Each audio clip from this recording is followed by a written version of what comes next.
Hello मेरे बच्चों, Malik sir is back to transform and impact lives. I hope everything सब ठीक है ना, सब बढ़िया है ना बच्चों। नाउ हमें पता है कि एग्जाम्स नज़दीक आ रहे हैं। आपको पता है कि इंग्लिश में अप्रिसिएशंस बहुत ही ज़्यादा इम्पॉर्टेंट है, तो इसीलिए एक छोटा सा रिवीजन है आपके लिए और इससे आपको बहुत ही अच्छा एक एक्सप्लेनेशन मिलेगा। अगर आपको समझ में आ गया तो आप इसे अपने आप से भी लिख सकते हैं। तो कुछ सीक्रेट्स आपके साथ हमें शेयर करना है। ओके, अगर आप इस चैनल में पहली बार हैं तो प्लीज सब्सक्राइब करना ना भूलिएगा और हमारी विनती आपसे ये है, इस वीडियो को अंत तक देखिए। ऑलराइट, तो हम शुरुआत करते हैं। और बच्चों, पेन एंड पेपर रेडी है ना, हमेशा की तरह रेडी रखिए, इसे समझिए और इसे अपने शब्द में भी लिख सकते हैं। अगर आपको पोएम, अगर अप्रिसिएशन आपको समझ में आ जाता है तो इसे आप आराम से लिख सकते हैं। इसको स्टेप बाय स्टेप लिखना है और प्लस हम ये कहना चाहते हैं आपको पैराग्राफ के हिसाब से आपको अप्रिसिएशंस लिखना है। ठीक है, हम आपको एक्सप्लेनेशंस तो पॉइंट के हिसाब से देंगे पर आपको लिखना है पैराग्राफ के हिसाब से। ऑलराइट, सो शुरुआत करें। तो पोएम का जो नाम है आपको पहला लिखना पड़ेगा। पोएम का नाम है इंडियन वीवर्स। इंडियन जो हिंदुस्तान, और हमारे हिंदुस्तान में जो हिंदुस्तानी है, वीवर्स जो कपड़े सीते हैं। सेकंड, ये भूलना नहीं है, लेखक का नाम जरूर लिखना है, उसको भूलना नहीं है। सरोजनी नायडू हमारी मैम, लेखक जो है Sarojini Naidu. Third, rhyming scheme. इसमें राइमिंग स्कीम है, आपको पता है कि राइमिंग स्कीम जैसे किंग, रिंग ऐसा कंटिन्यू रहेगा तो ए, फिर नीचे ऐसा रहेगा जैसे कि से वे, तो ऐसा कंटिन्यू आया किंग, रिंग, से वे, तो ए बी। तो ऐसा आपको ऐसे पोएम में भी रहेगा। आप पोएम को गो थ्रू कर सकते हैं। टेक्स्ट बुक सामने है ना, रेडी करके उसमें से देखो, आपको मिल जाएगा। तो ए बी आया। फिगर ऑफ स्पीच है, alliteration, metaphor, imaginary, symbolism etcetera. So कोशिश करिए हर एक फिगर ऑफ स्पीच में 3 से 4 फिगर ऑफ स्पीच जरूर दीजिए। और कुछ ऐसे फिगर ऑफ स्पीच होते हैं जो कॉमन रहेगा, तो उसमें थोड़ा सा प्रैक्टिस करेंगे तो हो जाएगा आपके लिए। अब सबसे इंपॉर्टेंट पार्ट है, क्योंकि इसमें तो आप लोग ने हाफ ऑफ मार्क्स तो कवर कर ही लिया। Now next is very important, जिसमें 2.5 मार्क्स आपका आने वाला है। तो इसमें समझना बहुत जरूरी है और समझ के खुद अपने शब्द में भी लिख सकते हो आप। ऑलराइट, ध्यान दीजिएगा। तो लेखक क्या कहना चाहते हैं थीम के दौरान? In this poem there are 3 stages of life. The weaver weave 3 types of garments at 3 particular times of the day. Alright, इस पोएम में लेखक ये कहना चाहते हैं, इसमें हमारी जिंदगी में, किसी भी इंसान की जिंदगी में 3 प्रकार के लाइफ होते हैं और जो वीवर जो कपड़े सीते हैं, जो कारीगर होते हैं, उनके 3 अलग अलग किस्म के कपड़े होते हैं। ऑलराइट, गारमेंट्स होते हैं और वो 3 अलग अलग टाइम पे भी वो सिलाते हैं या अलग टाइम पे वो कपड़े को ये करते हैं। इसमें क्या बोलते हैं?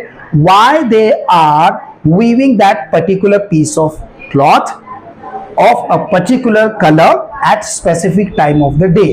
वो क्यों ऐसे जो कारीगर होते हैं, क्यों वो कपड़े को अलग किस्म के क्लॉथ लेते हैं, फैब्रिक लेते हैं, क्योंकि मटेरियल सबका कपड़े का अलग होता है।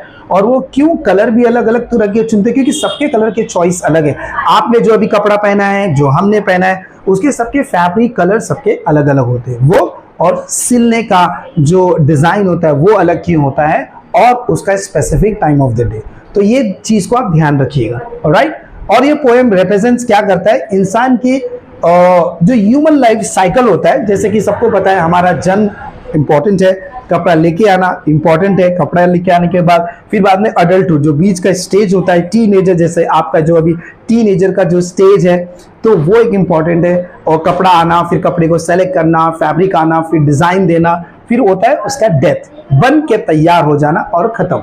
तो वैसे ही आपको ये डेथ बताइए 3 स्टेजेस ऑफ लाइफ दिया है। अभी अब देखे जैसे कि इंसान जब जन्म लेता है उसके लिए भी कपड़े होते हैं, इंसान की जब शादियां होती है वो भी एक स्टेज है, उनके लिए भी कपड़े सी जाती है, और एक डेथ होता है जिनके। तो ये 3 स्टेज दिया जाए, हर वक्त एक अलग डिजाइन, एक अलग कलर, एक अलग कपड़े और अलग फैब्रिक्स होते हैं। तो इस चीज को हमारे जो सरोजनी मैम है लेखक, जो उन्होंने पोएम को इस चीज को अच्छे से एक्सप्लेन किया है, कंपेयर किया। Metaphor is a great example. क्या बोलते हैं metaphor? For the cycle of life, birth dawn, adulthood dusk and death night. अभी उन्होंने क्या किया है? दिन को, जैसे कि जो डॉन जो बोला जाता है, जो जिसमें फूलों में ओ से आ जाती है सुबह सुबह, आपको देखा हो अर्ली मॉर्निंग को डॉन बोलते हैं, जिसको बोलते हैं बर्थ, जो जन्म होता है वो काफी फ्रेश होता है। तो फ्रेश कपड़े आ गए।